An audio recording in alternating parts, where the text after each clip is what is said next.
So we've been driving the Viper Z around a lot, and I'm starting to notice a couple little issues that aren't really issues, but they should be addressed. So what we're gonna do, we're putting a new carbon fiber vented hood on the car, which will look better. It hasn't been hit by a deer yet, and it'll let some hot air out of the engine bay. And then we're also gonna be doing a rear firewall, and that is to seal up the back so that I can do some cooling system modifications and just get a lot more airflow back there. So let's get to it.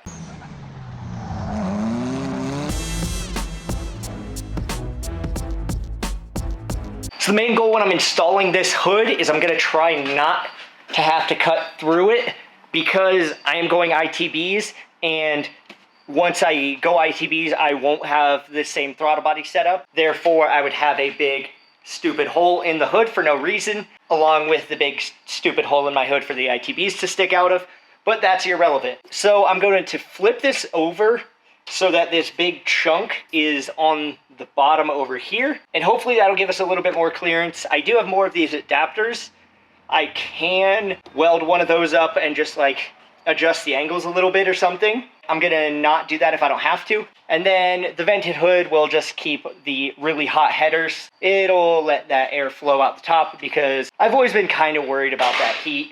And then the other thing, oh God, I'm tripping over stuff. The other thing we're gonna be doing is adding a rear firewall behind the driver area. And that's gonna let me get rid of this firewall, like mini firewall area. Just allow a lot more airflow to the radiator. I'm not really sure if this is sufficient. And this fan is nice, but it's super loud when it's running. And when it's not running, it lets exhaust gas get into the driver area. And it makes my eyes water while I'm driving. And then this is sort of just a safety issue. You can't really have exposed cooling system in your driver area. So I think it'll just be best if I kind of seal that up. Plus, I'm not really going to lose any usability of this area because it wasn't really accessible from the front anyways. So I'll still have just as much access from here, but I won't have access from the front, but I didn't really have access before. So I think it'll be all right. Now I got the hood sitting in place. I did get a little chip right there, but whatever, who cares?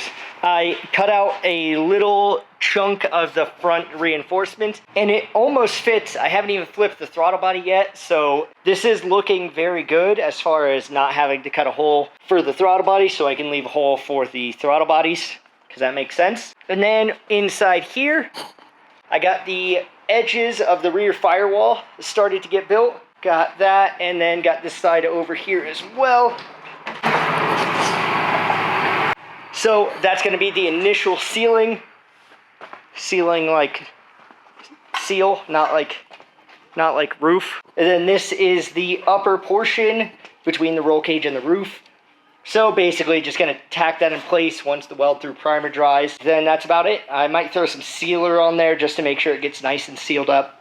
But I'm not sure. I don't know how necessary that'll be, but whatever. And then piece number 3, this is in my roll cage main hoop.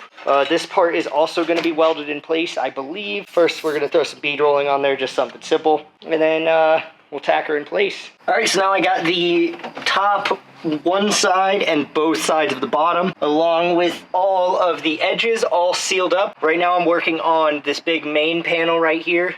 This one is gonna have a window in it, like just a Lexan window. And then I'm also gonna go ahead and peel the window tint, which is gonna be a bitch, I'm sure. But I think between having that window and having window tint here, it'll just be a bitch to see out. I don't really like window tint anyways. I'm leaving it on the sides just to kind of keep it cooler when the car's parked. But as far as this one, I think it'll be cooler anyways, just to show off what's going on back here when the car's parked and the trunk's not popped. We're gonna go ahead and maybe get started on pulling that tint. And then yeah, I got this piece cut here. This is the initial cut. This is kind of what it looks like before I do any measurements. This lets me fit it up in there and then kind of trace and see what kind of little edges and notches and stuff I need. So we're gonna go from there and move forward, and then I got some Lexan right here, and that's gonna be our little window area.